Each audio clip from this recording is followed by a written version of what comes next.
Bonjour à tous, bonjour à toutes, j'espère que vous allez bien. Aujourd'hui je vous retrouve pour une vidéo un petit peu spéciale puisque j'ai décidé de vous faire une vidéo spéciale examen slash entretien, puisque bon, j'ai essayé de vous donner des conseils un petit peu pour les deux, sachant que bon, les examens, surtout les oraux et un entretien d'embauche, ça peut fortement se ressembler quand même.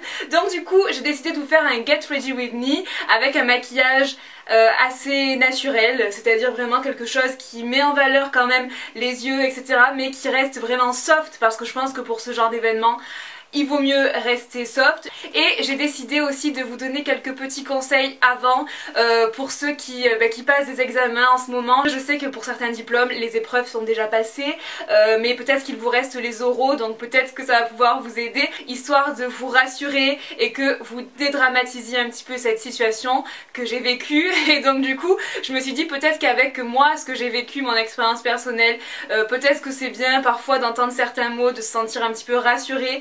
Donc j'ai noté dans ce petit cahier les différents points que j'avais envie d'aborder. Ça peut paraître un petit peu bateau, il y en a certains peut-être qui vont se dire ouais, c'est quoi ces conseils pourris, parce que ça peut paraître peut-être logique, peut-être bateau, peut-être qu'on vous les a déjà dit. Mais c'est pas grave, au pire ça vous fera une piqûre de rappel. Le premier conseil que j'ai à vous donner, le jour d'avant, les jours d'avant, le week-end qui va séparer vos différentes épreuves par exemple, vraiment de relâcher la pression. Faites du sport, le sport vraiment ça permet d'évacuer le stress. Oui je sais c'est moi qui vous dis ça alors que je suis pas du tout la fille la plus sportive, mais quand même c'est vrai que ça permet d'évacuer le stress, donc faites du sport. Si vous voyez que vous avez la boule au ventre là, criez un bon coup, criez, criez, criez, je vous assure que crier fort, mais vraiment lâcher tout ce qu'on a à l'intérieur de nous, ça permet vraiment d'évacuer le stress. Donc voilà, essayez vraiment d'évacuer au maximum vos stress, mangez bien, ne sautez pas de repas, mangez bien le matin avant de partir à l'épreuve, déjeunez bien, c'est super important, ne partez pas sans rien dans le ventre et apportez-vous une petite collation, c'est super important aussi. Donc voilà, déjà les jours d'avant, que vous ayez bien révisé ou que vous ne soyez pas forcément sûr de vous, quoi qu'il arrive, vous avez révisé, alors oui, il faut peut-être, oui, vous pouvez revoir vos fiches, etc. Mais vraiment, déstressez et faites autre chose. Donc le deuxième conseil que j'ai à vous donner, c'est de ne jamais baisser les bras. Il est possible que certains aient passé une mauvaise année. Quand je dis une mauvaise année, c'est-à-dire une année qui a peut-être pas été très glorieuse. Peut-être que vous n'êtes pas sûr à l'heure actuelle d'avoir le diplôme que vous êtes en train de passer.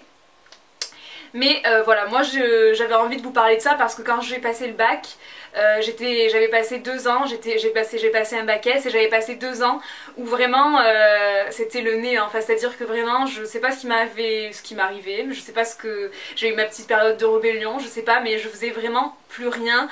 J'étais vraiment voilà, je travaillais plus, je manquais très souvent. Donc arrivé au bac, quand j'ai passé le bac, honnêtement je crois qu'il n'y a aucun prof qui croyait en moi.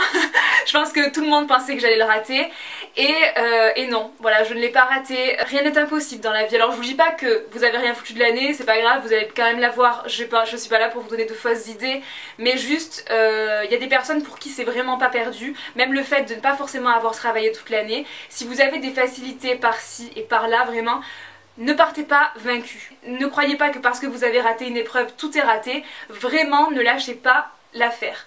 Et si vous ne l'avez pas, vous ne l'avez pas, c'est pas grave, mais au moins vous aurez tout donné. Même si vous doit faire ses preuves sur votre dossier, ce que j'ai eu, sachez-le, rien n'est perdu, d'accord? C'est pas parce que les profs ne croient pas en vous que vous devez ne pas croire en vous. Et ne vous sentez jamais nul à côté des autres. Vous avez votre chance comme les autres. Ensuite, pour un oral, puisque j'avais envie de vous donner des petits conseils pour les oraux, c'est vrai que moi, en général, les oraux, ça s'est toujours bien passé quand j'ai passé les oraux pour le bac ou quand j'ai passé les oraux pour le BTS. C'est vrai que je suis quand même assez à l'aise à l'oral. Après, je suis pas parfaite. J'ai des tics de langage, etc. Je suis loin d'être parfaite. Mais j'avais juste envie de vous donner quelques petits conseils.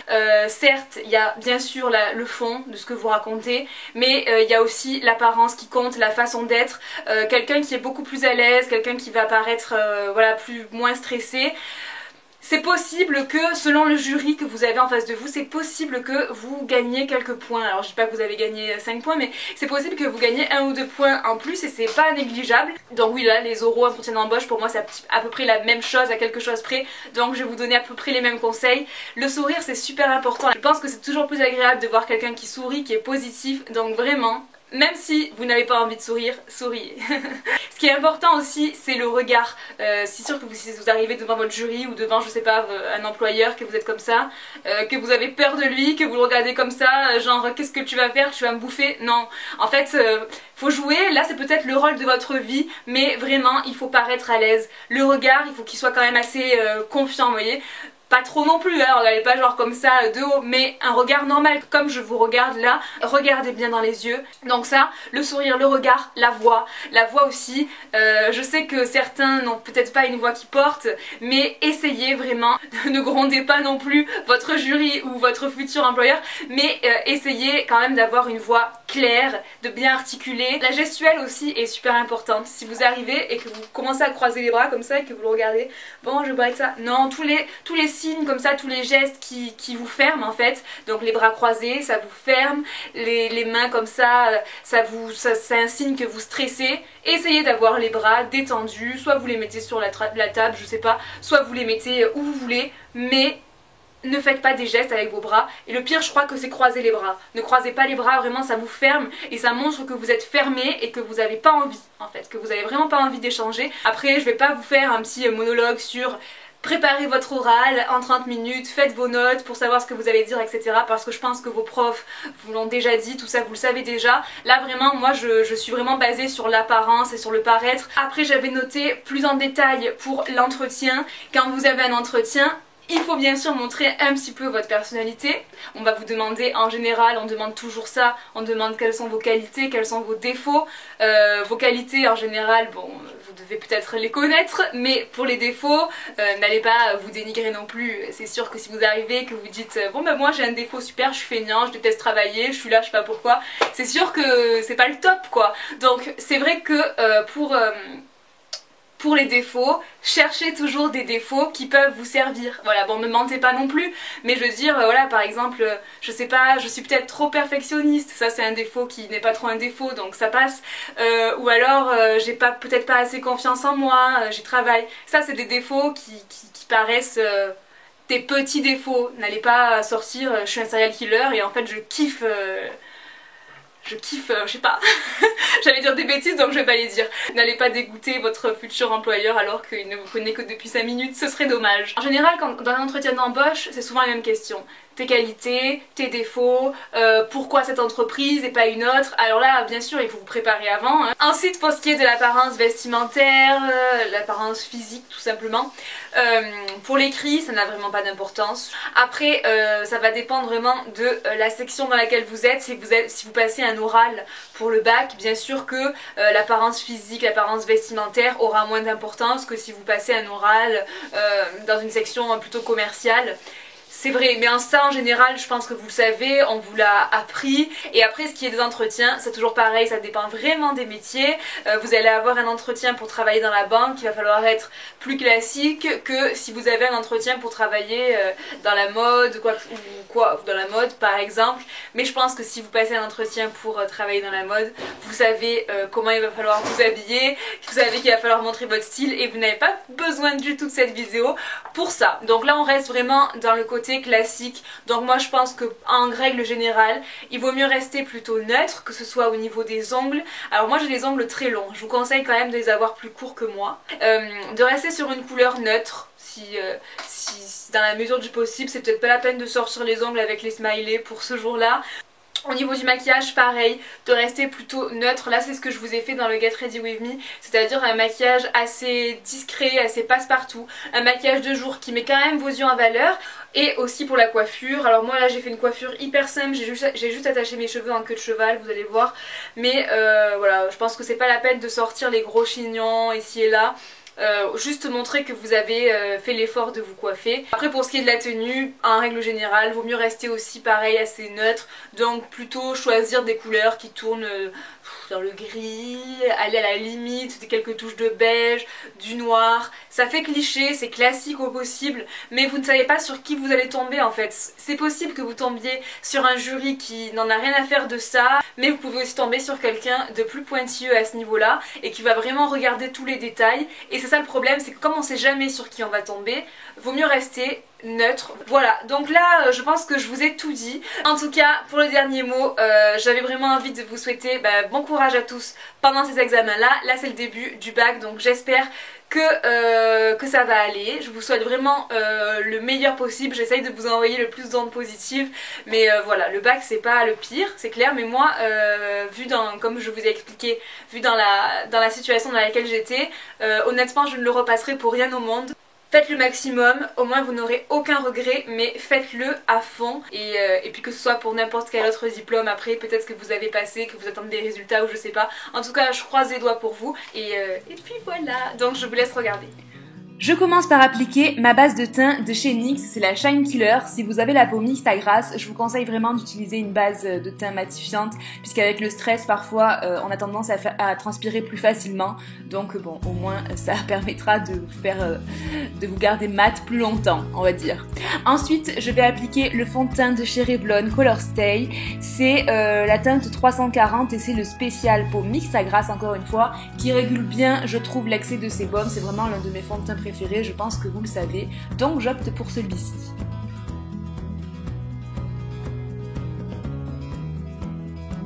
Ensuite, j'applique un contour des yeux de chez Neve Cosmetics, histoire de défatiguer mon regard. Alors normalement, j'aurais dû l'appliquer avant le fond de teint, mais j'ai oublié, donc je le fais après. Ce contour des yeux, je trouve qu'il illumine parfaitement et je trouve que pour ce genre d'occasion, c'est bien d'illuminer le regard parce qu'on a tendance à être fatigué pendant ces épreuves, etc. Donc après, je vais venir l'estomper avec une petite éponge style Beauty Blender et je vais ensuite venir avec un correcteur de chez Essence en stick. C'est un correcteur spécial peau mixte à grasse également. Il ne fait pas briller davantage. Donc ça c'est cool et je vais venir l'appliquer sur toutes mes zones d'ombre, toutes mes imperfections.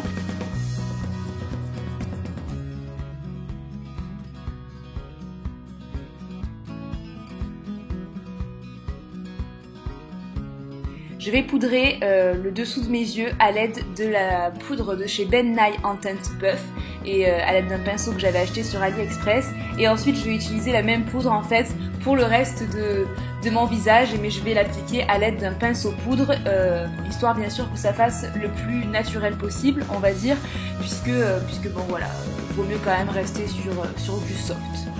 Ensuite, j'applique ma poudre bronzante, c'est la Bahama Mama de chez The Balm. Donc je vais venir réchauffer mon teint à l'aide d'un pinceau œuf de chez Neve Cosmetics.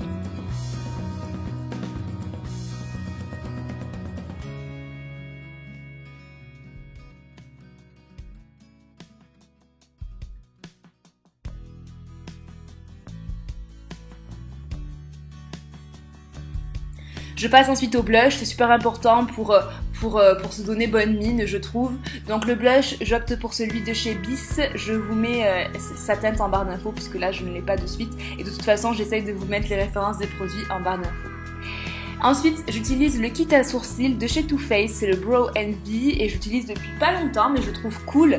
Avec le petit goupillon, je vais venir brosser mes sourcils. Ensuite, avec la poudre la plus foncée, donc pour les brunes, je vais venir combler les manques de mes sourcils, tout simplement.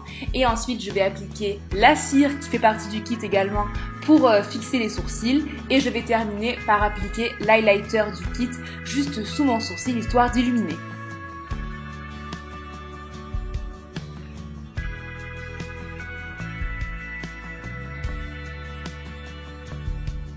Passons aux yeux, je vais appliquer ma base à paupières de chez Too Faced et pour le maquillage très soft que je vais vous proposer, j'ai décidé d'utiliser ma palette Natural Eyes de chez Too Faced encore une fois. Donc je vais commencer par appliquer la couleur la plus claire qui est la Even à l'aide d'un pinceau plat de chez Sigma et je vais venir l'appliquer en fait partout, sur toute ma paupière mobile et sur toute ma paupière fixe. Ensuite, à l'aide d'un pinceau estompeur, je vais appliquer la couleur nude au niveau de mon creux palpébral. Alors, ce qui est super important dans un maquillage léger, dans un maquillage nude, c'est vraiment de venir structurer en fait la paupière.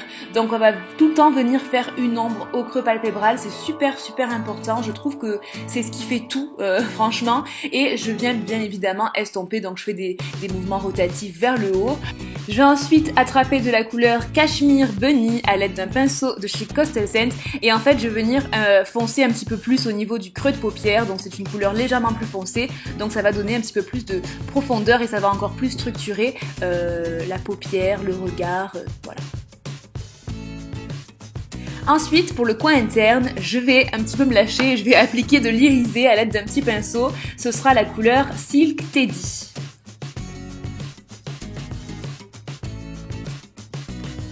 Pour le dessous de l'œil, j'opte pour la couleur Cashmere Bunny, donc celle que j'ai utilisée tout à l'heure, voilà, histoire de donner une petite ombre à ce niveau-là. C'est aussi quand même important et je trouve que c'est ce qui permet aussi de mettre le regard en valeur. Ensuite, je viens réintensifier ma couleur claire, donc la couleur Heaven avec mon pinceau plat comme tout à l'heure. Pour intensifier le bord de mes cils, j'opte pour un liner en gel de chez NYX en teinte brun. Voilà, j'opte pas pour du noir, ça serait peut-être trop dur, donc j'utilise vraiment du brun. Je vais venir intensifier mon bord cils inférieur, donc du côté externe jusqu'au milieu, et ensuite je vais venir faire comme une espèce de liner, mais très light au niveau du bord cils supérieur. Je vais appliquer un crayon couleur crème en muqueuse qui va aussi défatiguer un petit peu mon regard, et si jamais j'ai les yeux rouges, etc., ça va contrer tout ça. Et je vais terminer par appliquer du mascara. C'est un mascara de chez Essence et je remercie Clara qui me l'a offert. Si tu passes par là, je te fais plein de bisous. Et donc le mascara, je vais venir l'appliquer de manière assez naturelle, c'est-à-dire que bon, je fais pas de gros paquets, etc. Je vais venir quand même en appliquer sur les cils supérieurs et inférieurs, mais voilà, je reste quand même assez light au niveau du mascara. Pour les lèvres, j'ai décidé d'utiliser une couleur plutôt mauve, qui est une couleur qui se rapproche de mes lèvres, mais qui est un petit peu plus colorée, un peu plus foncée, qui met vraiment en avant du coup les lèvres. Donc je vais utiliser le crayon de chez Bare Minerals en teinte Frilled, que j'adore vraiment. Je trouve que c'est un super crayon rétractable, mais ce que j'aime surtout, voilà, c'est la couleur. Et en fait, je vais venir remplir à l'aide de ce crayon également. Voilà, je n'applique pas de rouge à lèvres, je vais juste laisser ce crayon là, mais il ne dessèche pas trop, donc c'est nickel. Pour le maquillage, c'est terminé. Maintenant, on passe à la coiffure qui est très rapide. Donc, je vais d'abord vaporiser à l'aide de mon soin Kérastase Discipline. Et ensuite, je vais tout simplement brosser mes cheveux et faire une queue de cheval assez haute. Voilà, je vais bien brosser. Donc au préalable, j'avais raidi mes cheveux, hein, je vous le dis, parce que voilà, je pense que c'est mieux de garder les cheveux comme ça raides pour une queue de cheval plutôt que la queue de cheval soit ondulée, surtout si elle est ondulée de manière trop brouillon. Voilà, c'est pas trop bon, donc j'avais décidé de raidir. Ensuite, je vais faire une tresse sur une mèche de ma couette et je vais venir enrouler cette tresse autour de mon élastique de manière à ce qu'on ne le voit plus. Voilà, ça fait une petite fantaisie, on va dire, et puis je trouve ça sympathique, et je vais venir attacher à l'aide d'une barrette invisible. On est presque prête, donc là vous pouvez enfiler vos lunettes si vous en portez. Et pour la tenue, je vous donne une idée, mais après à vous de faire à votre sauce. Donc moi j'ai décidé de porter un pantalon assez classique, taillotte à pince noir, avec une veste sans manches parce que il fait super chaud, donc pas de manches franchement. Alors super important, portez toujours une montre pour vos oraux ou pour vos entretiens, c'est vraiment super important, n'oubliez pas ça. Donc là je décide de rester sur du plat, donc je porte des mocassins assez classe quand même, mais qui permettent de me garder à l'aise. Mais si vous êtes une aventurière, n'hésitez pas à mettre des talons comme ici, ça fait toujours très classe et c'est toujours très apprécié. Je trouve que le pointu ça fait plus chic, donc voilà pourquoi je porte du pointu. Maintenant je croise les doigts pour vous tous, je vous fais plein d'énormes bisous, sachez que je vous aime très fort, et puis voilà, je vous envoie plein d'autres positifs. Je vous fais d'énormes bisous, je vous remercie d'avoir regardé cette vidéo, j'espère qu'elle vous a plu, et puis je vous dis à très vite pour une prochaine. Ciao ciao.